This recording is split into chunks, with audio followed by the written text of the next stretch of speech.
গ্রামের খাবার, পরিবেশ ও আত্মীয়তা সবকিছু না একদমই আলাদা। ঠিক সেই জিনিসটি উপভোগ করতে আমরা গিয়েছিলাম হচ্ছে মিরসরাইতে। আসসালামু আলাইকুম, আশা করি আপনারা সবাই ভালো আছেন এবং সুস্থ আছেন। লাস্ট আমার মেজবানের ব্লগটা দেখে আপনারা হয়তো বুঝতেই পেরেছেন আমি মিরসরাই গিয়েছিলাম। আজকে জানাবো আমরা টোটাল কী করেছিলাম, সো সেটা নিয়ে, সো লেটস গো। ঢাকা থেকে আমি আমাদের সকাল 8টার দিকে, বিকজ রাস্তা অবস্থা জানি না, আর তখন ঈদের সময় ছিল তো রাস্তা একদমই ফাঁকা ছিল। আমরা দুপুরের মধ্যেই পৌঁছে যাই মিরসরাইতে, যেহেতু আমি গাড়ি করে গিয়েছিলাম। যদিও আশেপাশে সিনারি ভালো ছিল, বাট জানতাম না যে এতটা বেশি গরম থাকবে সেদিন। আমি এক্সপেক্ট করছিলাম যে বৃষ্টি পড়বে, বাট কিছু করার ছিল না। অ্যাকচুয়ালি 3 থেকে 4 ঘন্টার মধ্যে চলে যাওয়া যায় ইজিলি যদি রাস্তা ফাঁকা থাকে। বাট যেদিন আমরা ব্যাক করবো সেদিন অনেক কষ্ট হয়েছিল, বিকজ আমি সন্ধ্যা 6টায় রওনা দিয়েছিলাম এবং ঢাকায় পৌঁছেছিলাম রাত 1টায়, বিকজ সেদিন যত মানুষ দূর দূরান্ত থেকে আছে সবাই ঢাকা ব্যাক করছিল। আচ্ছা, এখন বলি, যেহেতু মিরসরাইতে হচ্ছে ইরাপুর গ্রামের বাড়ি, সো তখন আর কি মামা মামিদের একটা ইয়ারলি মেজবান হয়, সেখানেই আমরা গিয়েছিলাম। তো সবার আগে, তার আগের দিন যেহেতু আমি যাই, তো প্রথমেই তারা সার্ভ করে লাঞ্চে মজাদার একটা বিরিয়ানি। এই বিরিয়ানিটা না অন্য বাসা থেকে এসেছিলো, মানে ওদিন ওদের বাসা রান্না করা হয়নি, তো সো ওখান থেকে এসেছিলো। আর সঙ্গে ছিল হচ্ছে গরুর মাংস, তা আবার আলু দিয়ে। I think this is a very classic thing and nothing can go wrong, and you can see the color how delicious it looked, and taste-ও কিন্তু খুবই মজার ছিল। I absolutely loved it. ওদের বাসাটা আবার অনেক বড়, তো আর ওই দিন অনেক গরম ছিল। সঙ্গে সঙ্গে আমরা খেতে বসে যাই, যেহেতু সকাল থেকে কিছু খাইনি, ব্রেকফাস্টও প্রপারলি খাইনি, আমরা ট্রাভেল করছিলাম অনেক। তো আর কি আলু ভাজি ছিল এবং একটা লাউয়ের তরকারি ছিল, যদিও সেটা আমি খাই নাই, but that looked quite good. I am not sure এটা লাউ ছিল নাকি পটল ছিল, যেহেতু আমি খাইনি আমি আসলে বলতে পারছি না। এরপর একটু ফ্রেশ হয়ে আমরা ভাবছিলাম খেলতে যাবো, বাট অনেক গরম ছিল, পরে আবার ব্যাক করলাম। তখন আমরা আইসক্রিম খেলাম, ললি খেলাম আর কি দোকান থেকে নিয়ে। ওখানে আর কি মামা আমাদের সবাইকে আর কি ললি কিনে দিয়েছিল, অ্যান্ড উই হ্যাড ফান। ওদের পুকুর পাড়ে দাঁড়িয়ে ললি খাওয়ার মজাটা একদম আলাদা, কারণ তখন অনেক বাতাস ছিল। এরপর গরু চলে আসে এবং প্যান্ডেল টানানো হচ্ছিলো, বিকজ তারপর দিন যেহেতু মেজবান হবে। আর ওদের ছাদেও না অনেক ধরনের যে ফল ছিল, মানে বোম্বাই মরিচ, কাঁচা আম, সব কিছুই ছিল। আবার ওদের বাসাটা এত বিশাল, পিছনে কর্নারে লাইক এত বিশাল একটা আম গাছ ছিল। আর মানে ও যখন আমটা পাকে তখন খেতে আই থিঙ্ক আরও বেশি মজার হয়। এরপর মাগরিবের নামাজ পড়ে আমরা বের হয়ে গেলাম একটু নাস্তা খেতে। সো নাস্তা খেতে আমরা একটা দোকানে গিয়েছিলাম, যেটার নাম ছিল হচ্ছে মিড পয়েন্ট রেস্টুরেন্ট সামথিং। ওখানে আমরা একটা চিকেন কাবাব অ্যান্ড পরোটা নিয়েছিলাম। এটা আর কি ইরাপুর আব্বু আমাদেরকে খাওয়িয়েছিল, so thanks to uncle for treating us this. এটা কিন্তু ভীষণ মজার ছিল।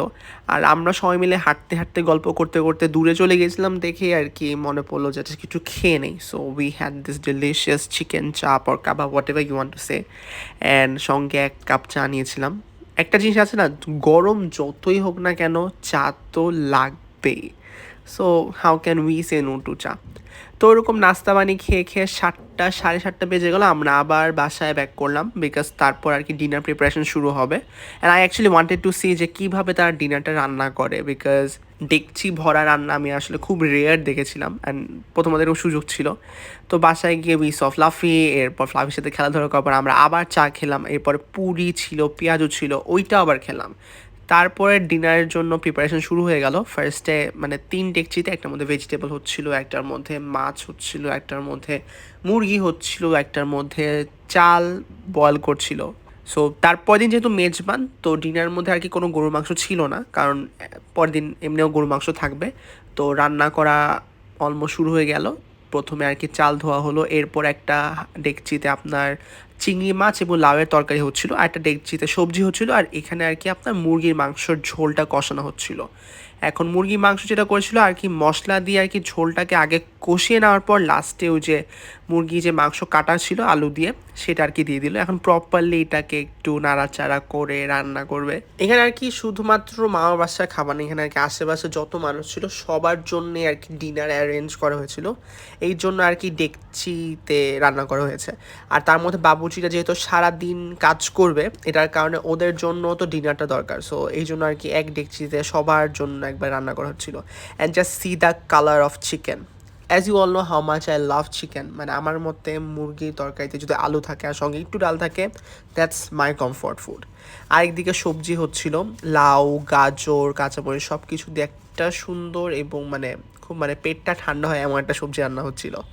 বাট ট্রাস্ট মি, এখানে রান্নার করার সময় আমি যখন দাঁড়ালাম, আমার মানে এতটা বেশি গরম ছিল এটা বলে বোঝানো যায় না। And hats off to the chef যারা এত কষ্ট করে রান্না করেছে, বিকজ ইটস নট ইজি এই গরমের মধ্যে, তাও আবার চুলার পাড়ে দাঁড়িয়ে রান্না করা, এটা আসলেও কোনো ইজি টাস্ক না। অ্যান্ড খাবারটাও ভীষণ মজার ছিল। আমরা একদম লাস্ট ব্যাচে খাই, বিকজ আমরা চাচ্ছিলাম যে যত ছেলেমেয়েরা আছে লাস্টে খাবো, সবার যত বয়স্ক মানুষরা ছিল তারা খেয়ে নিবে। এরপর গরু জবাই হলো, তারপরে মাঝে আমরা খেলতে থাকলাম। তখন আর কি আমরা কেউ আর কি ঘুমাতে চাচ্ছিলাম না, কারণ যেহেতু সকালবেলায় রান্না শুরু হয়ে যাবে, সো আমরা ভাবছিলাম কীভাবে টাইমটা পাস করবো। এরপর সব থেকে এক্সাইটিং সারপ্রাইজ ছিল, that was the birthday cake. So যেহেতু আমি গিয়েছিলাম 14 এপ্রিলে, if I am not wrong, আর আমার বার্থডে ছিল 14 মার্চে। সো এক মাস পর they celebrated my birthday, because ওদের সাথে আমার দেখা হয় নাই। And it was such a sweet gesture, and thanks to ইরাপুর whole family for doing this for me. It meant a lot to me. আর ওই সময় বেকারিও তেমন খোলা ছিল না, তারা যে এত দূর দূরান্ত থেকে এনেছে, দ্যাট ওয়াজ সামথিং ডিফারেন্ট।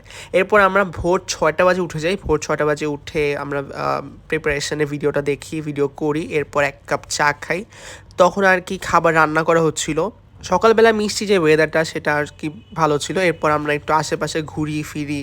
গ্রামের পরিবেশ তো, এটা নিয়ে আর কি কিছু বলা নেই, বিকজ ইটস এক্সেপশনাল। অ্যান্ড প্রত্যেকটা গ্রামের পরিবেশই একে অন্য থেকে একদমই আলাদা, yet it gives you such a lively vibe that you cannot ignore the fact. আরেকটা জিনিস আমাকে বলতেই হবে, এই মানে পুরা জার্নিটা খুবই ইজি হয় অনলি বিকজ ইরাপুর পুরা ফ্যামিলি আমার জন্য এত কিছু করেছে, that I am truly grateful for them. Like Dipu, Nahiyan, Riyad, সবাই, তাসিন, আনিকা, মামি, ফুপ্পি, সবাই, they all did their best.